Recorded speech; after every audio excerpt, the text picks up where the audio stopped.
Sziasztok! A mai videó egy haul videó lesz, amiben bemutatjuk nektek, hogy miket rendeltünk a karkötőkészítéshez. És még pár egyéb dolgot.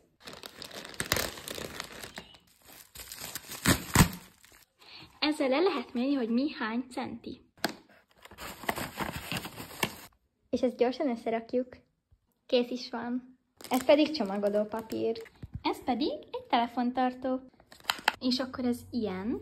Lehet a méretét változtatni, meg így forgatni.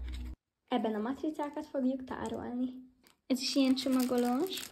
Ezek ilyen kis karkötőcsármok. Ezek a thank you cardok. Ezen fogjuk bemutatni a legújabb karkötőinket. Ezek a matricák. Ezek a thank you matricák. Ezt találjátok ki mi? Igen, ez egy kanál.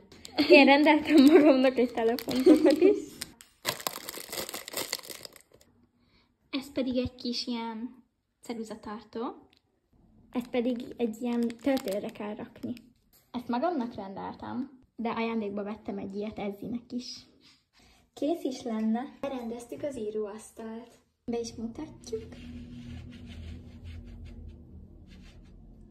Ilyen lett. Már készen is van az első karkötő, már csak össze kell kötni. Most csináljunk gyors még egy karkötőt.